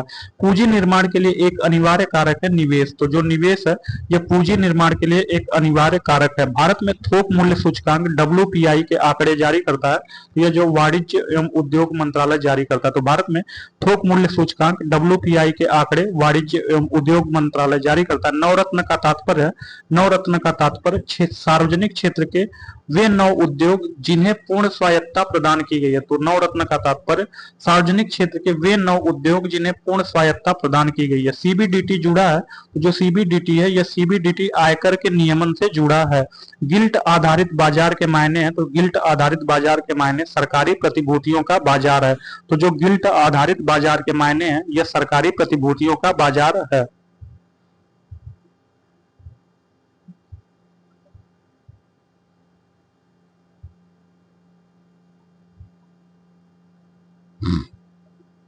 तो नेक्स्ट, भारत में पूंजी निर्माण के आंकड़े एकत्रित करने का काम भारतीय रिजर्व बैंक एवं केंद्रीय सांख्यिकी संगठन करता है। तो भारत में पूंजी निर्माण के आंकड़े एकत्रित करने का कार्यक्रम भारतीय रिजर्व बैंक आरबीआई तथा केंद्रीय सांख्यिकी संगठन करता है। भारत के शेयर बाजार के कार्य को नियंत्रित करता है सेबी। तो जो सेबी है यह भारत के शेयर बाजार के कार्य को नियंत्रित करता है। नेक्स्ट, दलाल स्टेट स्थित है। तो जो दलाल स्टेट है यह मुंबई में स्थित है। क्षतिपूर्ति का सिद्धांत लागू नहीं होता, तो समुद्री बीमा पर, जो समुद्री बीमा है इस पर क्षतिपूर्ति का सिद्धांत लागू नहीं होता। तो एक्चुअरीज, जो एक्चुअरीज शब्द संबंधित है यह बीमा से, तो जो एक्चुअरीज शब्द है यह बीमा से संबंधित है। तो शब्द बुल तथा बियर जुड़े हैं, तो शब्द बुल तथा बियर शेयर बाजार से जुड़े हैं। कंपनी की साख की स्थिति का मूल्यांकन करता है क्रिसिल। तो जो क्रिसिल है, क्रिसिल कंपनी की साख की स्थिति का मूल्यांकन करता है। स्मार्ट मनी शब्द का प्रयोग होता है क्रेडिट कार्ड में। तो जो क्रेडिट कार्ड है, क्रेडिट कार्ड में स्मार्ट मनी शब्द का प्रयोग होता है। मुख्यतया बैंकों द्वारा जारी किए गए क्रेडिट कार्ड का आशय प्लास्टिक मनी है। तो जो मुख्यतया बैंक क्रेडिट कार्ड जारी करते हैं इसका आशय प्लास्टिक मनी से है।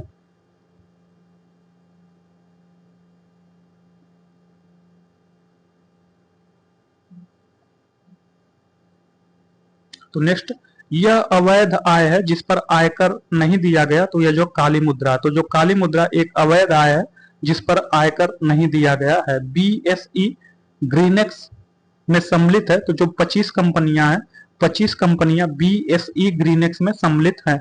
National stock exchange of India का प्रवर्तक भारतीय स्टेट बैंक, एलआईसी, जीआईसी और आईडीबीआई है। तो national stock exchange NSE of India का जो प्रवर्तक है वो जो भारतीय स्टेट बैंक, एलआईसी, जीआईसी तथा आईडीबीआई है। पूंजी बाजार से आशय है, पूंजी बाजार से आशय शेयर बाजार से है। यह भारत का सबसे पुराना शेयर बाजार है जिसे दलाल स्ट्रीट के नाम से भी जाना जाता है। एवं इसके शेयर सूचकांक को सेंसेक्स के नाम से जाना जाता है। यह जो है शेयर मुंबई, जो बंबई शेयर बाजार है, तो जो बंबई शेयर बाजार है यह भारत का सबसे पुराना शेयर बाजार है जिसे दलाल स्ट्रीट के नाम से भी जाना जाता है। एवं इसके शेयर सूचकांक को सेंसेक्स के नाम से जाना जाता है। इनसाइड ट्रेडिंग, इनसाइड ट्रेडिंग संबंधित है शेयर बाजार से। तो जो इनसाइड ट्रेडिंग है यह शेयर बाजार से संबंधित है। भारत में क्रेडिट रेटिंग एजेंसी है क्रिसिल, केयर एवं इक्रा। तो जो भारत में क्रेडिट रेटिंग एजेंसी है जिसका नाम क्रिसिल, केयर एवं इक्रा है। टोक्यो स्टॉक एक्सचेंज में अंश मूल्य सूचकांक है निक्की। तो जो निक्की है यह टोक्यो स्टॉक एक्सचेंज में अंश मूल्य सूचकांक है।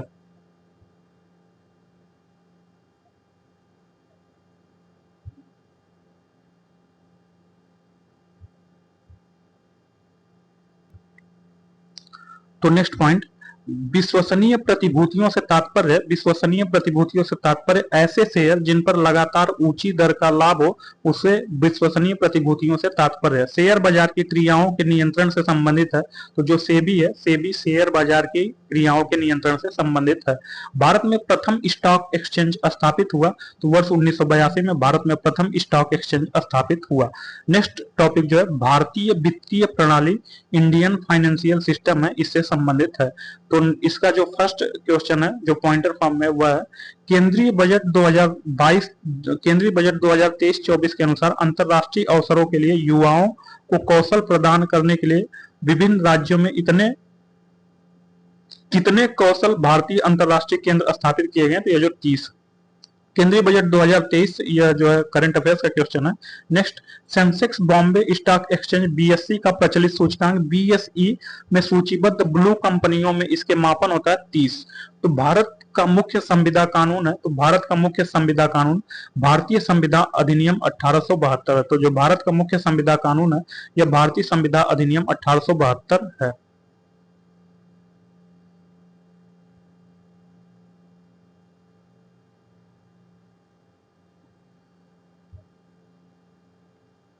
तो नेक्स्ट, भारत में म्यूचुअल फंड को, जो भारत में म्यूचुअल फंड है, भारत में म्यूचुअल फंड को संस्था के रूप में विनियमित किया जाता है तो सेबी के द्वारा। तो भारत में म्यूचुअल फंड को संस्था के रूप में विनियमित किया जाता है सेबी के द्वारा। विदेशी बैंकों में जो भारत के कार्य संचालन कर रहे हैं कि सबसे अधिक शाखाएं स्टैंडर्ड चार्टर्ड बैंक की है। तो स्टैंडर्ड चार्टर्ड बैंक ऐसा विदेशी बैंक है जो भारत में कार्य संचालन कर रहा है, उसकी सबसे अधिक शाखाएं भारत में है। वर्ष 2004 में काबुल में काउंटर खोलने वाला पहला भारतीय बैंक बन गया? तो पंजाब नेशनल बैंक। तो वर्ष 2004 में काबुल में काउंटर खोलने वाला पहला भारतीय बैंक पंजाब नेशनल बैंक बना। एक निजी बैंक है, तो जो आईसीआईसीआई बैंक है यह एक निजी बैंक है। नेक्स्ट, कोषीय परिचालन में दक्षता एवं कार्य क्षमता के लिए एशियन बैंक अवार्ड 2001 प्रदान किया गया। ये किसे प्रदान किया गया? तो यह जो भारतीय औद्योगिकी विकास बैंक आईडीबीआई को प्रदान किया गया।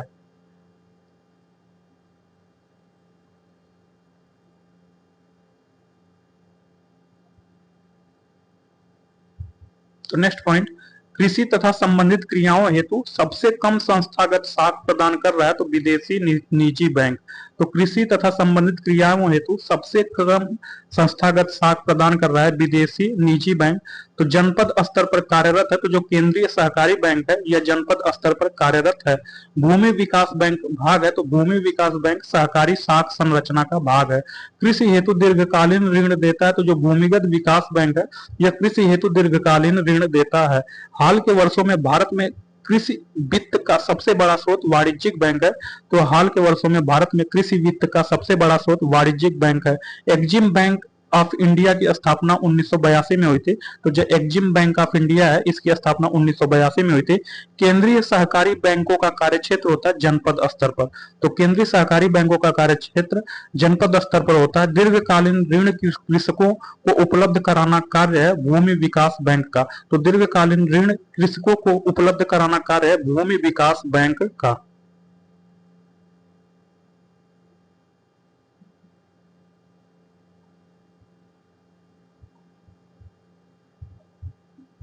तो नेक्स्ट पॉइंट, कृषि भूमि विकास बैंक की स्थापना 1920 में हुई। यह अवस्थित है झांग में।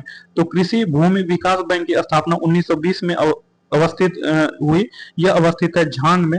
कृषि शाख के क्षेत्र में शीर्षस्थ संस्था है तो नाबार्ड। कृषि शाख के क्षेत्र में शीर्षस्थ संस्था नाबार्ड है। भारत में आवासीय कीमतों का सूचकांक रेजिडेक्स प्रारंभ किया गया वर्ष 2007 में।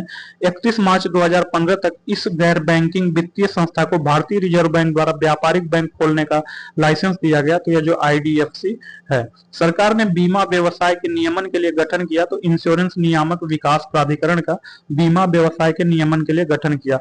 भारत सरकार ने राष्ट्रीय विकलांग वित्त निगम की स्थापना की सामाजिक न्याय एवं अधिकारिता मंत्रालय के अंतर्गत। तो भारत सरकार ने राष्ट्रीय विकलांग वित्त निगम की स्थापना सामाजिक न्याय एवं अधिकारिता मंत्रालय के अंतर्गत की।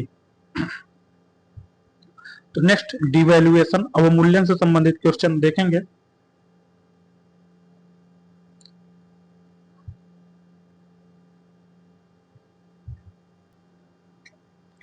तो डिवैल्यूएशन अवमूल्यन से संबंधित फर्स्ट क्वेश्चन, भारतीय रुपए का एक ही माह में 2 बार अवमूल्यन किया गया वर्ष 1991 में।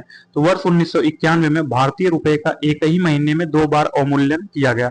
भारत में रुपए का अवमूल्यन पहली बार किया गया था वर्ष 1949 में। तो वर्ष 1949 में भारत में रुपए का पहली बार अवमूल्यन किया गया था। एक देश अपनी मुद्रा के अवमूल्यन का सहारा लेता है व्यापार शेष को ठीक करने के लिए। तो जो एक देश है यह अपनी मुद्रा के अवमूल्यन का सहारा लेता है व्यापार शेष को ठीक करने के लिए। किसान क्रेडिट कार्ड स्कीम से आच्छादित है। तो जो उपभोग साख एवं निवेश साख है, जो उपभोग साख एवं निवेश साख है यह किसान क्रेडिट कार्ड स्कीम से आच्छादित है। मुद्रा अवमूल्यन का अर्थ है मुद्रा के बाहरी मूल्य में कमी। तो जो मुद्रा अवमूल्यन का अर्थ है यह मुद्रा का बाहरी मूल्य में कमी है। तो नेक्स्ट, आर्थिक नियोजन फाइनेंशियल प्लानिंग से संबंधित क्वेश्चन देखेंगे। तो जो फाइनेंशियल प्लानिंग से संबंधित इसका फर्स्ट क्वेश्चन जो पॉइंटर फॉर्म में है, इस राज्य ने सर्वप्रथम अंत्योदय योजना प्रारंभ की। तो जो राजस्थान राज्य है, राजस्थान राज्य ने सर्वप्रथम अंत्योदय योजना प्रारंभ की। इस्माइल योजना आजीविका और उद्यम के लिए सीमांत व्यक्तियों हेतु सहयोग की दृष्टि से प्रारंभ की गई। तो यह जो फरवरी 2022 में प्रारंभ की गई। किस पंचवर्षीय योजना, जिसे गाडगिल योजना के नाम से जाना जाता है, तो यह जो तीसरी पंचवर्षीय योजना है, तो तीसरी पंचवर्षीय योजना को गाडगिल योजना के नाम से जाना जाता है। तो मध्याह्न भोजन योजना को पीएम पोषण योजना में पुनर्निर्मित किया गया 2021 में। तो जो मध्याह्न भोजन योजना है या मिड डे मील है एमडीएम, इसको पीएम पोषण योजना से पुनर्नामित किया गया यह 2021 में। निम्न जननी सुरक्षा योजना का प्रमुख उद्देश्य मातृ मृत्यु दर तथा नवजात मृत्यु दर में कमी करना। तो निम्न जननी सुरक्षा योजना का मुख्य उद्देश्य मातृ मृत्यु दर तथा नवजात मृत्यु दर में कमी करना है। तो नेक्स्ट, वह पंचवर्षीय योजना जिसके दौरान खादी और ग्राम उद्योग आयोग का गठन किया गया। तो जो द्वितीय पंचवर्षीय योजना है, द्वितीय पंचवर्षीय योजना के दौरान खादी और ग्राम उद्योग आयोग का गठन किया गया। आर्थिक विकास का प्रमुख कारक नहीं है, तो जो तकनीक विद और नौकरशाह है यह आर्थिक विकास का प्रमुख कारक नहीं है।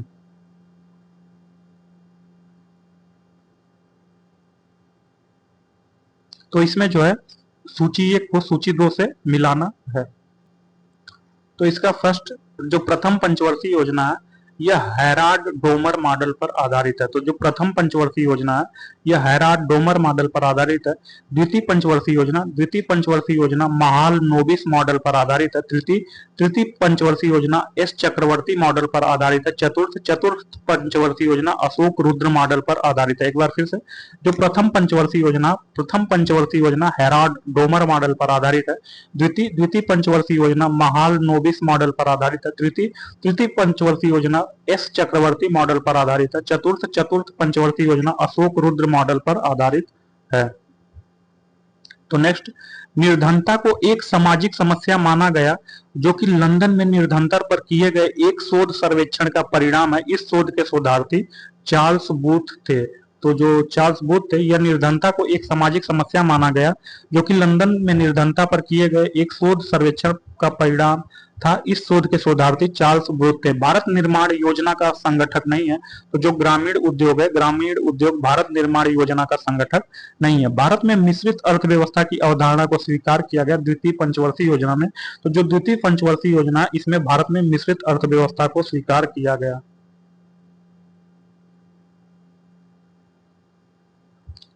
तो नेक्स्ट पॉइंट, संसाधनों के उपयोग तथा भविष्य के लिए उनके संरक्षण की आवश्यकता को संतुलित करने को कहते हैं तो सतत विकास।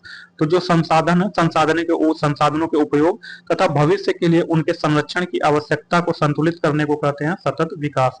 भारत में वास्तविक सकल राष्ट्रीय उत्पाद की संचयी वार्षिक वृद्धि दर अधिकतम समस्त योजनाओं में 11वीं रही। तो भारत में सकल राष्ट्रीय उत्पाद की संचयी वार्षिक वृद्धि दर अधिकतम समस्त योजनाओं में 11वीं रही। विजन 2020 प्रपत्र तैयार किया गया था योजना आयोग द्वारा। तो विजन 2020 प्रपत्र योजना आयोग द्वारा तैयार किया गया था। 11वीं पंचवर्षीय योजना में केंद्र, राज्य तथा संघ क्षेत्रों द्वारा सबसे अधिक व्यय प्रस्तावित है सामाजिक क्षेत्र पर। तो 11वीं पंचवर्षीय योजना में केंद्र, राज्य तथा संघ क्षेत्रों द्वारा सबसे अधिक व्यय प्रस्तावित है सामाजिक क्षेत्रों पर। 11वीं पंचवर्षीय योजना के प्रारूप प्रपत्र के अनुसार लक्ष्य समृद्धि दर के प्राप्त होने तथा जनसंख्या के 1.5% वार्षिक वृद्धि दर होने पर एक औसत भारतीय की वास्तविक आय दोगुनी हो जाएगी 10 वर्षों में। तो उत्तर प्रदेश की 11वीं योजना में औद्योगिक विकास की जो दर निश्चित की गई वह 10.5% निश्चित की गई। 11वीं पंचवर्षीय योजना में सर्वाधिक आवंटन प्राप्त हुआ सामाजिक सेवा फिर ऊर्जा में। 11वीं पंचवर्षीय योजना में सबसे अधिक रोजगार के अवसर में वृद्धि की आशा की गई निर्माण कार्यों में। 11वीं पंचवर्षीय योजना में IIT भारतीय प्रौद्योगिकी के संस्थान स्थापित किए गए 8। तो 11वीं पंचवर्षीय योजना की अवधि थी 2007 से 2012। 11वीं पंचवर्षीय योजना के अनुसार कृषि उत्पादन की वार्षिक वृद्धि दर 4% थी। भारत में योजना आयोग की स्थापना वर्ष 1950 में हुआ था। योजना आयोग का अंत प्रधानमंत्री मोदी ने किया था। तो नेक्स्ट, संविधानेतर संस्था है। तो जो योजना आयोग है, योजना आयोग एक संविधानेतर संस्था है। राष्ट्रीय विकास परिषद मुख्यतः संबंध है पंचवर्षीय योजनाओं के अनुमोदन करने में। तो जो राष्ट्रीय विकास परिषद है यह संबंधित है पंचवर्षीय योजनाओं के अनुमोदन करने में। राष्ट्रीय विकास परिषद गठित की गई 6 अगस्त 1952 को। तो जो राष्ट्रीय विकास परिषद है यह गठित की गई 6 अगस्त 1952 को। राष्ट्रीय हॉर्टिकल्चर मिशन आरंभ किया गया 10वीं पंचवर्षीय योजना में। तो जो राष्ट्रीय हॉर्टिकल्चर मिशन है यह 10वीं पंचवर्षीय योजना में आरंभ किया गया। आर्थिक विकास की दर सर्वाधिक रही 10वीं पंचवर्षीय योजना में। 10वीं पंचवर्षीय योजना की वृद्धि दर का लक्ष्य 8% था। 10वीं पंचवर्षीय योजना में उच्चतम वृद्धि दर लक्षित की गई संचार में। 10वीं पंचवर्षीय योजना में उच्चतम वृद्धि दर का लक्ष्य था व्यापार के लिए। 12वीं पंचवर्षीय योजना के दौरान कृषि, वानिकी एवं मत्स्य पालन की वृद्धि दर अनुमानित रही 4%।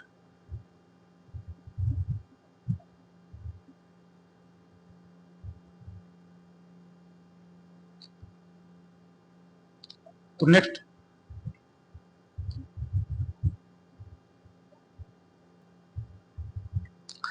राष्ट्रीय विकास परिषद द्वारा स्वीकृत 12वीं पंचवर्षीय योजना 2012-17 हेतु प्रस्तावित की गई परिकल्पना पत्र में विकास का निर्दिष्ट लक्ष्य 8% रहा।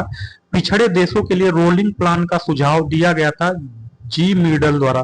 तो जो जी मीडल है इनके द्वारा पिछड़े देशों के लिए रोलिंग प्लान का सुझाव दिया गया था। कृषि ने ऋणात्मक विकास प्रदर्शित किया तीसरी पंचवर्षीय योजना में। तो जो कृषि है, कृषि ने तीसरी थर्ड 5 ईयर्स प्लान में जो है ऋणात्मक विकास प्रदर्शित किया। भारतीय अर्थव्यवस्था का प्रमुख लक्षण मिश्रित अर्थव्यवस्था से है। भारत में योजना के आरंभ में किसी भी पंचवर्षीय योजना में अनाच्छादित कुल वर्षों की संख्या 6 वर्ष है। 20 सूत्रीय आर्थिक कार्यक्रम प्रथम बार प्रारंभ किया गया 1975 में। तो 20 सूत्रीय आर्थिक कार्यक्रम प्रथम बार 1975 में आरंभ किया गया। भारत में अनवरत योजना कार्यशील थी वर्ष 1978 से 79 में। भारत में अनवरत योजना कार्यशील थी। दुर्गापुर, भिलाई और राउरकेला स्टील संयंत्र स्थापित किए गए द्वितीय पंचवर्षीय योजना में। तो दुर्गापुर, भिलाई एवं राउरकेला स्टील संयंत्र स्थापित किए गए द्वितीय पंचवर्षीय योजना में। तो नेक्स्ट टॉपिक आर्थिक आयाम, इकोनॉमिक डायमेंशन, जिसमें कृषि से संबंधित क्वेश्चन देखेंगे जो कि पॉइंटर फॉर्म में है। तो दोस्तों इसको नेक्स्ट क्लास में देखेंगे। Okay, thank you, bye.